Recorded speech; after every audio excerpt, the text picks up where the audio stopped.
Good morning and welcome to News Lounge. I'm Anna Fleetwood. And I'm Holly Fallon. Good morning. Also on board today we have Connor Tobin, the sportsman who doesn't do sports, and the weather girl who doesn't do sun. How are you, Connor? Morning guys, good thanks. Coming up in the sports wrap, I've got the latest on Russell Crowe leaving the South Sydney Rabbitohs, and good news for football fans, a new agreement between the Football Federation and Australian TV broadcasters, but more on that later.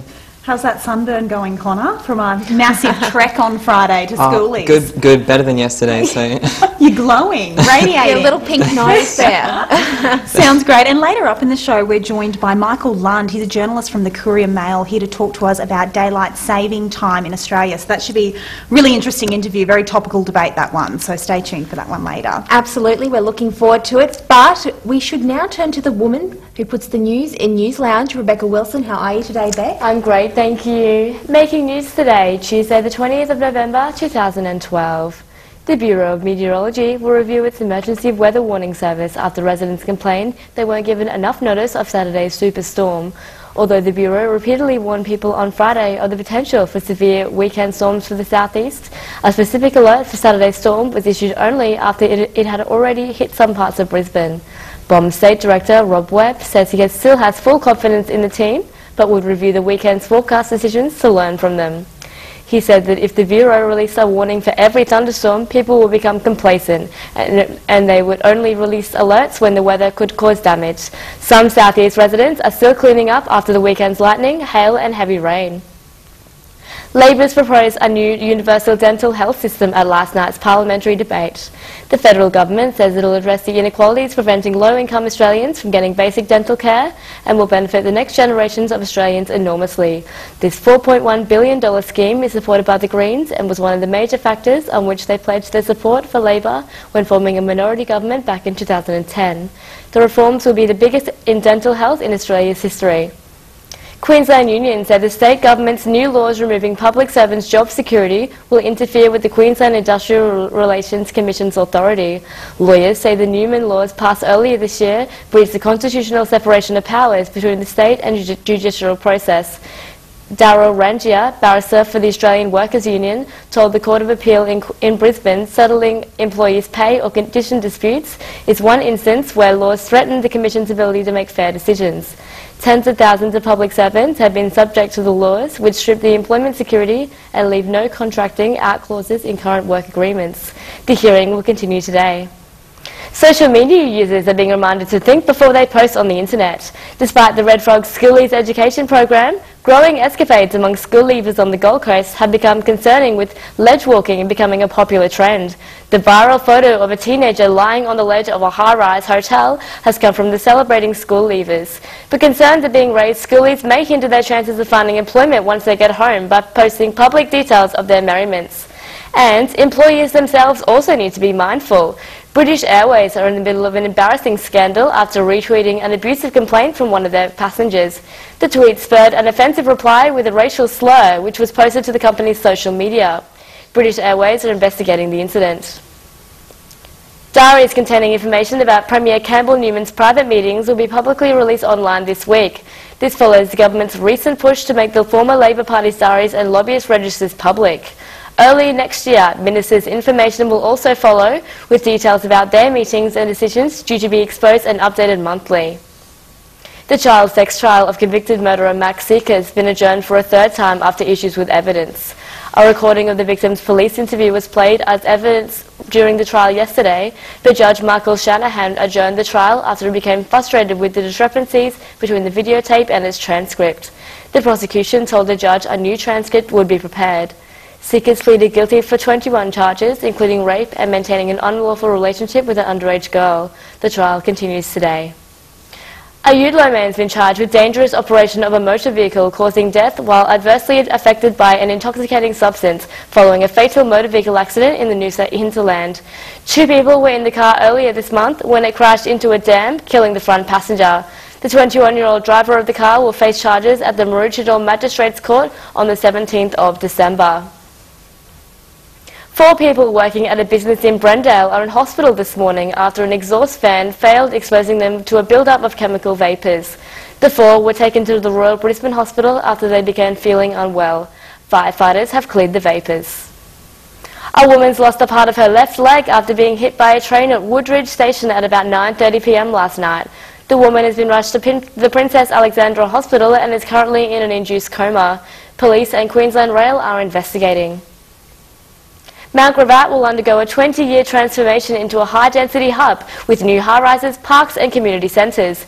The Brisbane City Council has given the green light to the long-awaited Corridor Neighbourhood Plan. It will cater for the expected growth in the area for the next 2 decades and comes into effect in January of 2013.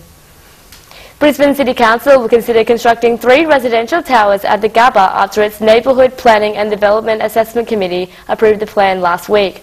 Residents are less than impressed, with some saying the go-ahead shows the council's complete disregard for the surrounding neighbourhood, focusing on numbers rather than neighbours. Following Lance Armstrong's disgrace in international cycling, former Australian cyclists have come out with their thoughts on doping within the sport. Olympic silver medalist Martin Vinicom states a current high-level cycling figure helped him with an injection. He believes the anonymous figure, alongside others in powerful positions, were at one point exposed to doping methods. Former cyclists Matt White and Stephen Hodge were in high-level positions until they admitted to doping during their careers. Dean Woods claims some Australian cyclists should be worried about their pasts, especially those who competed from the late 90s to 2006. Woods says they should be punished if caught. The federal government has launched an independent inquiry into cheating in cycling. That's all I have for news now, but I'll be back later in the program with a quick recap of today's main stories and some more news. But now, back to you. Thanks, Beck. Thanks, Beck. Well, it's certainly going to be interesting to see what comes out of that cycling inquiry. Yeah, definitely. It's interesting that they've done a full inquiry just from that one incident, so very interesting to see what happens now. Now over to Connor with the weather. What's going on, Connor? Thanks guys. Brisbane is in for a mostly fine and sunny day. We can expect a top of 28 degrees. The Gold Coast will be mostly fine, but with possible showers and a top of 26. The Sunshine Coast will be sunny, top of 27 there. Ipswich is in for mostly sunny day with a warm top of 31.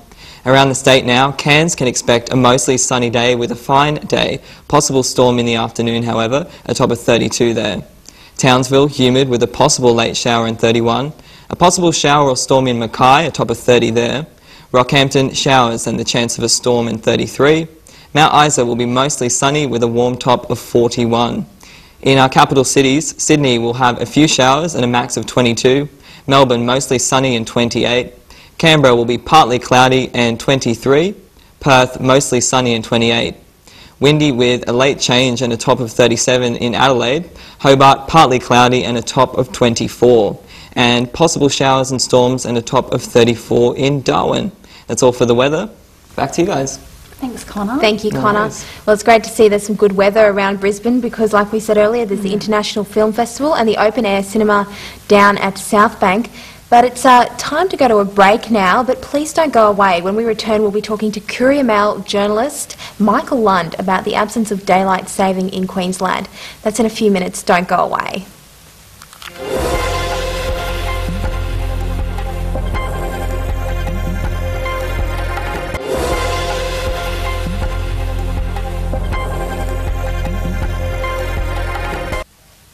Welcome back to News Lounge. Well, daylight saving is always a hot topic here in Queensland, especially in these hot summer months. But without it, Queensland is indeed in the minority. New South Wales, the ACT, Victoria, Tasmania and South Australia all have daylight saving time from October through to April. Now, Queensland originally did have daylight saving, but we abandoned it in 1972. People continue to campaign to get it back, whilst others can happily live without it. Today we're joined by feature writer for the Courier Mail and an award-winning journalist, Michael Lund. He's here to talk to us about this very topical topic. Welcome. Good morning, thank you for inviting me. Now, firstly, you're very open that you are against daylight saving. Absolutely. Tell everybody why. I just think it's a nonsense. I think it's an anachronism. I think the debate is focused on completely the wrong area. We should stop talking about whether or not Queensland should have daylight saving and start talking about whether the southern states should have it in the first place. Get rid of it. I actually love the fact that I live in a state where twice a year I don't have to go around the house changing every single clock, trying to figure out how the technology works, trying to change the microwave, change the oven, change the pool system, change the air conditioning system, figure out how my smartphone doesn't work for me, all the computers that you have in your house. I don't have to do that twice a year. And I feel sorry for those in the southern states who do that. To me, it must be an immense burden upon them to have to go through this hassle twice a year of changing their lives around, effectively giving themselves an hour's jet lag. And what's the point? We should stop talking about whether Queensland needs it and start talking about whether the southern states actually need it and get rid of it there. Make them come to our time zone. Absolutely. Well, if it looks like they're not going to get rid of it and why they do still have it, a lot of people talk about economic arguments, especially Queensland on the eastern seaboard, having different working hours from the southern states. Do you think that argument has some kind of credence? Well, you can reverse that argument by saying that if Queensland businesses are suffering out, then surely New South Wales, Victoria businesses are also suffering when they're doing their dealings with Queensland. So if there is an economic argument that has about this disparity, then stop the disparity, but don't make us change, make them change, so they can then perhaps look at the savings that they would make by not having to disrupt their timetable and their schedule and their computer systems and everything else that they have to do. We should be pushing the argument that they actually could make some serious economic savings, especially now when things are so tight, by persuading them to stop changing and stop people here forcing us to try and change. What are the positives? I mean, you hear this agricultural argument about the cows and things like that. What do you think the positives are, if any? I personally don't think there are any positives. If you look back historically, the initial debate, I mean, we haven't had daylight saving in any system for many, many millennia, and we coped quite fine without it. It was in the 1700s Benjamin Franklin mentioned the idea of perhaps we could do something that would kind of save a bit of fuel economy. It was brought in Europe and in Australia during the First World War and in the Second World War as a way of maximising sort of fuel usage, but then we got rid of it for quite some time there. I personally don't think there are any benefits of it. If you basically alter people's time schedules in Queensland, especially during the summer period, where you give them a period of their life in the later of the day when they're not at work and their light is a little bit brighter, most people head inside and turn the air conditioning on, so you're probably going to see a spike in the energy use rather than a decline in it. And I've just come back from Cairns last week where, I mean, you wait for the sun to go down and give you some kind of relief because the damn thing bites on your skin. So when the sun goes down around about 6:40, 6:50, but you still go out and still enjoy yourself. Just because the sun goes down doesn't mean we all have to huddle indoors and not do anything. Lifestyle still carries on when there is darkness. So you've brought up there the lifestyle arguments. You know, a lot of people talk, especially in the southern states where they've got a long twilight. They talk about it's 9 o'clock at night and they're out in the sun enjoying it after having a long work day. Do you think there are other ways of achieving those sorts of lifestyle changes other than daylight saving time? I think that if people want to maximise their lifestyle, in some sense, by making best use of the daylight hours that we do have in Queensland, and bless them down in the southern states, they do have not a lot of daylight during the winter months, so perhaps they're just trying to maximise the use of what they've got in the summer. We in Queensland, we've got a lot of sun in winter or summer, but the best period of daylight to make some use from a lifestyle point of view is early in the morning. Get up, see that dawn, see that twilight. You go out on a morning in Queensland, you see people making good use of that early morning daylight hours. They're out walking the dog, running, foolish people, walking, cycling, just really enjoying that period of their life. Some people go out to the sea and have a bit of a surf or whatever it is that they want to do. And you do that before you go into work, and you enjoy that time. And that's the lifestyle. That's the best part of the daylight. It's the coolest part of the daylight in Queensland. You're not going to do that towards the end of the day. Oh, absolutely. Now, Queensland originally did abandon this. Why didn't the other states follow? It's a very good question. It's one I would like to answer. I did actually put a few feelers out a few years ago, because I've had this argument for a long time now to try and get some economic figures from down south, and I couldn't really get anybody to say anything one way or the other. But you do hear little pockets of discontent from down in the southern states of people who would actually rather not have the daylight saving down there. They would prefer to stick with this one particular time zone and stay there and keep it that way. You've lived overseas with daylight savings. We were mentioning this earlier in the UK, and what other places have it in place? Well, you see, if you look at maps of the places that do have it, I'm born and brought up in the UK where we didn't refer to it as daylight saving in any way, shape or form. It was just called British summertime, terribly jingoistic. British summertime, well, thank you very much. And you do have very little daylight during the winter months, and you do have an incredibly long period of daylight in the summer months. And yes, you do make maximum use of that if you can. It catches you out as well as a visitor. As I remember going back to the UK once in the summer, and I was still chatting away with my sister, wondering when we were going to start making tea, because I was still in this twilight zone, and I realised it was coming up to 11 o'clock not the 7 o'clock that I was used to in Queensland, so I missed the tea on that occasion. But if you look at the maps of those countries that do have it, it's mainly the northern temperate zones. We don't have many southern temperate zones. What we have here is a tropical, subtropical climate where the sun rises and falls quite fast, and you don't really need to shift your clocks in order to make any use of anything. Up in the northern zones, then you do, so it's mainly the northern temperate zones. If you look at most of the equatorial, tropical, subtropical zones around the planet, they don't have any daylight saving system at all. So you'd say it was beneficial in those other places, like what you were saying, as opposed to Australia? I think now we're grown up enough, we live in a bit of a 24-hour society, that we could perhaps, sort of argue what's the point of actually changing the clocks. We've gone away from that 9 to 5, Monday to Friday regime, and everybody enjoys the weekend and the evening. We're much more of a 24-hour cycle these days, plus we're much more of a globally connected cycle. I think there could be grounds for, maybe this is my new campaign platform, for abandoning daylight saving everywhere, saving the entire planet billions of dollars from having to disrupt their clocks and their schedules twice a year. And nobody does it at the same time either. It's not like there's a coordinated force. Everybody changes it at a different time. And especially when I've got family in the UK, I've got family in New Zealand. There are 2 periods each year when it's a nightmare trying to get in touch with everybody. Everybody sits there going, 6 o'clock here, what time is it over there? And you always call. It'd take a while to get into the rhythm of it, wouldn't it? And when we get frustrated because we don't change the time that we call them, but they get angry because, oh, you're calling me at a different time. It's like, well, you changed your clocks. It's your problem, not mine. I'm happy where I am, okay? So stop arguing. Get out of bed. Talk to me. You're originally from the UK, aren't you? I am originally from from you have that problem with family? Yeah, daylight saving causing rifts across the ocean. Yeah. It's the family that causes the problem. It's not me. Yeah. Well, speaking, you mentioned your new campaign platform. Now, it seems every state election we do hear about the daylight saving party. They seem to emerge. Is there a groundswell of support for daylight saving in Queensland? It depends who you talk to. I find it kind of ironic that the daylight saving for South East Queensland Party has applied to the Queensland Electoral Commission to actually deregister itself. I mean, what does that tell you about the campaign? If the very party, it's one platform, and they can't get enough people to maintain a political party, so they're abandoning it because they don't think they've got the ear of either Labour or the Liberal National Party, because they're worried that it might be something that's divisive. Well, I mean, how divisive is it to have daylight saving for South East Queensland in the first place? That's a nonsense. And, good riddance to the party as far as I'm concerned. Completely.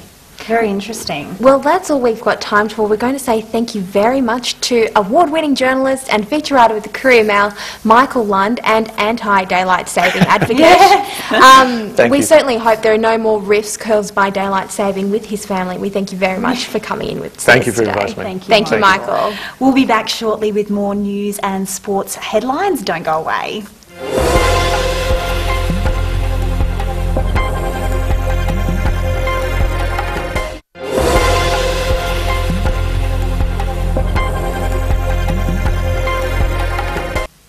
Welcome back to News Lounge. Well, if you've just joined us, we've been talking with Michael Lund, feature writer with the Courier Mail and vocal anti-daylight saving advocate. We'd like to hear what you think. Definitely. Tell us your thoughts. Hop on Twitter, hop on Facebook. Hopefully we can get that up on your screen so you can see where to go. And get in on the conversation. It's something that people seem to have opinions about. Definitely. It's quite a divisive and issue. if you've got family overseas like Michael does, Yeah, does it cause how rifts you work for you? that out. Definitely. So let's head over to Connor with sport now. Thanks, guys. Well, Queensland will only host one match in the State of Origin series next year after a new deal was struck between the New South Wales Government and the ARLC. The deal will see the Blues have the home advantage, hosting 2 of the games in New South Wales next year. Queensland remain undefeated for 7 years in a row, however, we should add. Following on from a story yesterday, Russell Crowe has announced he will sell his 37.5% stake in the South Sydney Rabbitohs. Crowe cites family reasons as the main reason for the departure, noting he wanted to spend more time with them. Wallabies playmaker Quade Cooper could be leaving Australian rugby after being offered what he believed was an insulting contract by the ARU. Cooper has been offered a rookie-level incentives-only contract after he called the Wallabies a toxic environment earlier this year. It's believed this is further punishment by the ARU after he was already hit with a $60,000 fine, the biggest in Australian rugby history. Rumours are spreading Cooper may join an overseas rugby club, switch to league or embark on a boxing career. Cowboys coach Neil Henry has said despite losing their first and second choice hookers, the club will still enjoy a good season in 2013.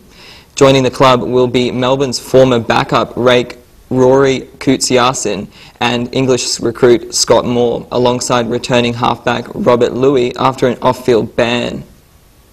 Broncos captain Sam Thaiday has made a statement saying he would like a retired player added to the restructured referee panel.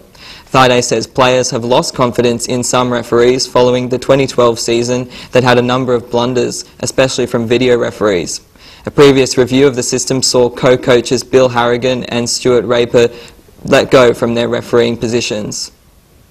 Retired dual-code football star Matt Rogers will be making an appearance in the NRL world again as the backs coach for the Gold Coast Titans. It will be his job to groom younger players and turn them into the next stars of the sport. Aussie Pearls women's rugby side have emerged victorious from last weekend's Coral Coast Sevens in Fiji after a nail-biting 22-19 win in the final against the Maris Seahawks. They were undefeated throughout the tournament, with some dominating performances in the pool stages, including a thumping 52-0 win over Pacific 2 Blues. However, the men's development side wasn't as successful, with the Thunderbolts facing a disappointing finals finish, losing 24-7 to the Westfield Barbarians. Devastation from the storm has postponed the final round of the KFC T20 Challenge for Brisbane's club cricketers. The original venue, Ashgroves Valley, and the ground covers blown off over the weekend, making the field unplayable on Sunday. The Blaze, Burners, Flames and Inferno are the four remaining teams that will now face each other on the 2nd of December to earn a Brisbane Heat contract in the final round. In lawn bowls, 230 players from across the state will compete this week at the Ipswich United Services Bowls Club for the Queensland qualifying rounds of the Australian Open Bowls Tournament. IUS Chairman Tony Erstelman says the action of on the greens will be of the highest quality during the week. Bowlers representing Ipswich clubs, including Rosewood, North Ipswich, Swifts and Annerley, will face tough competition, including Commonwealth Games gold medalist Kevin Kirkow, attending from South Tweed. And finally, Football Federation Australia have announced a new broadcast deal with the TV networks here in Australia. It will see expanded audience coverage for the A-League and Socceroos. This 4-year agreement, which commences on the 1st of July next year, involves a broadcast partnership between Fox Sports, Foxtel and SBS, allowing the networks to cover live games on various media platforms, including TV, free-to-air TV, pay TV, the internet and digital devices. Well, that's a good story, isn't it, guys? To see sort of everything expanding onto the multimedia. Absolutely. Everything available anytime, anywhere. So. I'm really interested in Quade Cooper being whacked with a $60,000 fine. That's huge. It's enormous. Huge. I have to say, though, I don't understand it. Once fell asleep at a Broncos-Cowboys game. All I can say is I must have been really tired. You love your sports, Anna, don't you? I'm an AFL girl. Can't help it. It's in my blood.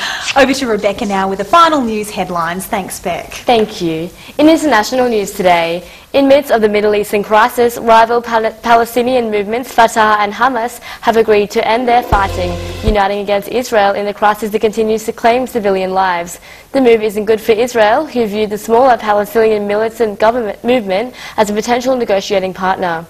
Attempts at a truce are being made for the battle that yesterday saw its bloodiest day yet. US President Barack Obama called for Egypt to help broker a ceasefire between Israel and Hamas in Gaza, underscoring the necessity of Hamas ending rocket fire into Israel, to President Mohamed Morsi and Israel's Benjamin Netanyahu. UN Chief Ban Ki-moon is joining efforts in Cairo to help in peace talks in the conflict, which is at its worst in 4 years. Western conflict was sparked by an Israeli surprise airstrike last Wednesday that killed the Hamas military wing leader, followed by hundreds of strikes in a systematic campaign to halt years of rocket attacks from Gaza. A Walkley Award-winning photojournalist is suing her former employer for post-traumatic stress disorder after she covered the first anniversary of the 2002 Bali bombings. The woman is suing the Age newspaper for $1 million in lost earnings, claiming she suffered a deterioration in her psychological health over a period of 4 years. The flagship Victorian newspaper denies any breach of duty of care. The case is being heard in the Victorian Supreme Court. That's all we have for the news now. Now back to you. Thanks, Beck. Thanks, Beck. Well, yesterday you saw Holly and Connor and their videos down at Schoolies, and Connor may have mentioned in passing that they had a little trouble getting there, and here is the video they took when they were stranded at Coomera. Hello Team News Lounge. We are in Coomera. My car has overheated and I'm about to top up the coolant and hope the car doesn't explode. Here goes.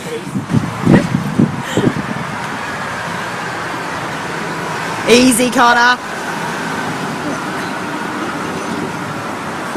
What are we doing? Look at where we are. It's supposed to be at Surfers Line.